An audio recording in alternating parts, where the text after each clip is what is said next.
Why can't you tickle yourself? In 1872, Charles Darwin sat down to write about one of the strangest things the human body does. Not survival, not evolution, tickling. He'd noticed something that didn't make sense. You can be reduced to helpless, gasping, tears in your eyes laughter by a light touch under your arm, but only if somebody else does it. Try it on yourself right now. Go on. Nothing. It's completely impossible. Darwin couldn't explain it, and for more than a century after him, nobody could. Then, in a lab in London, a team of scientists did something slightly ridiculous. They built a machine, a robot whose entire purpose was to tickle you, and with that machine, they finally cracked a mystery that had been hiding inside your own body your whole life. So, why can't you tickle yourself? Here's the thing nobody tells you. There isn't one kind of tickle. There are two, and scientists actually gave them names back in 1897. The first is that light, feathery, creepy, crawly feeling, like a bug walking across your skin. That one's called nismesis. And here's a small surprise, you can sort of do that one to yourself. Run a finger lightly down your own arm, and you'll feel a faint version of it.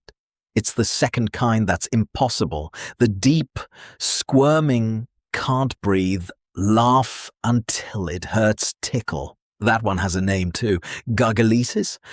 It only works on very specific spots. Your ribs, your neck, the soles of your feet, the space under your arms. And no matter how hard you try, no matter how sneaky you get, you cannot do it to yourself. To understand why, you have to understand something genuinely strange about your brain.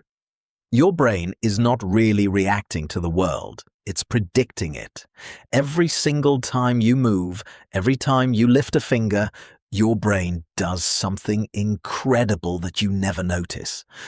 A part at the back of your skull, called the cerebellum, sends out a copy of that movement command, and it uses that copy to predict in advance exactly what you're about to feel. Then, when the real sensation arrives, your brain compares it against the prediction, and if they match, if the feeling is precisely what it expected, it does something wild.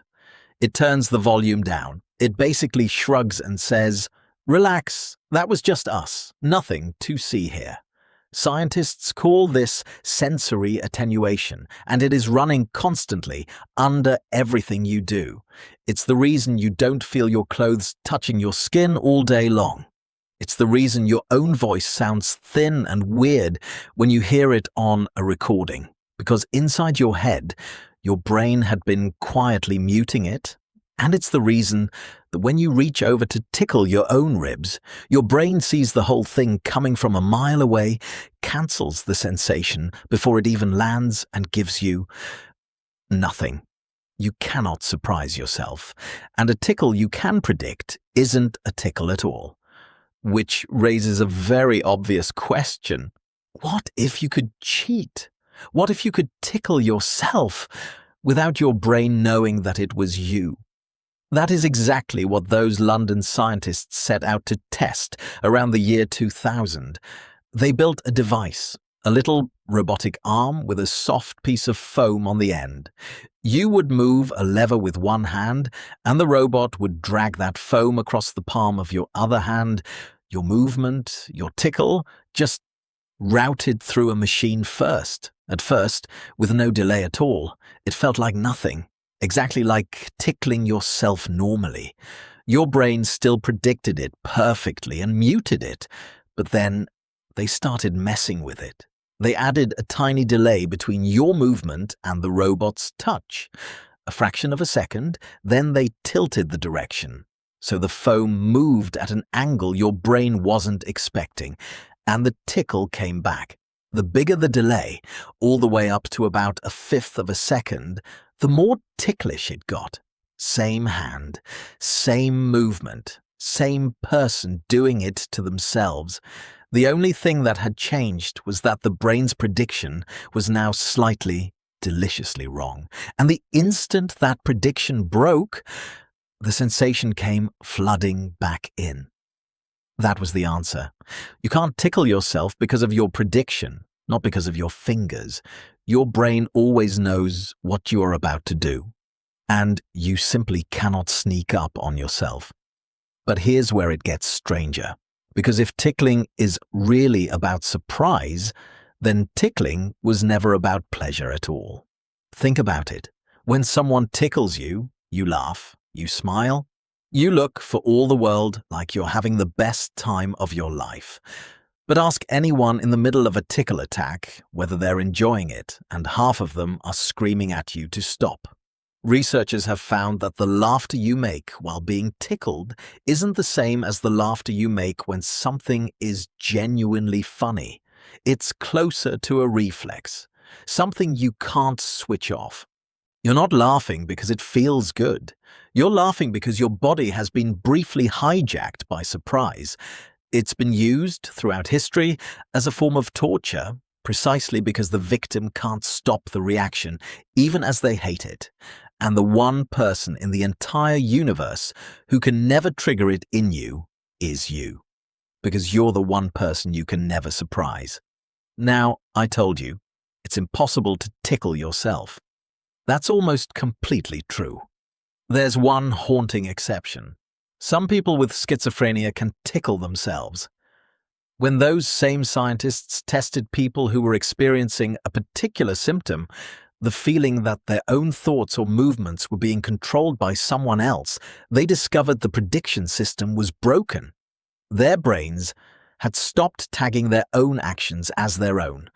So when they reached out to tickle themselves, the brain didn't cancel it. It treated their own hand like a stranger's hand, and that cracked open a much darker door, because it suggests that the exact same tiny mechanism that stops you from tickling yourself might also be the thing that tells you which thoughts inside your head are actually yours. When that system fails, people can feel like their own inner voice belongs to somebody else, a whisper they're certain they didn't create. The border between you and not you starts to dissolve. The humble tickle, it turns out, is standing guard over something enormous, your entire sense of self. And this goes back a very, very long way. You are not the only animal that gets tickled. One scientist spent years tickling rats, real rats, and discovered they burst into tiny ultrasonic giggles when you get their bellies. They'll even chase your hand around the cage, begging for more. Great apes do it. Human babies do it before they can even speak a single word, which tells you that tickling is not some weird little human quirk. It is ancient, it is built in, and evolution does not keep something around for millions of years unless it is doing an important job. So what's the job? Why would nature build a body that can be completely broken by a single fingertip? The best answer is that tickling is doing two things at once. One, it's a lesson in self-defense. Look again at where you're most ticklish. Your neck, your ribs, your belly, the soles of your feet. Those are exactly the places you would most need to protect in a fight. The soft spots, the vulnerable ones. Tickling may be an ancient game that trains you from the time you're a baby to flinch and guard the parts of your body that could get you killed. 2. It's a bond. You can only really be tickled by someone you trust enough to let in close. A parent tickles a baby, the baby shrieks with laughter, and a loop of connection locks into place. It's play. It's safety. It's one of the very first ways you ever learn that another human being can put their hands on you and mean you no harm. And underneath both of those, it's quietly doing that third thing every second of your life, drawing the line between your own body and everything else, between you and the world. So Darwin was right to be obsessed. That little machine in a London lab was never really a tickle machine. It was a mirror. It revealed that the reason you can't tickle yourself is the very same reason you know that you are you. A brain whispering, constantly under everything, that was me, that was me, that was me, quietly drawing the border of a self. You can't tickle yourself, and honestly, that's a good thing. It means the machinery that makes you is working perfectly.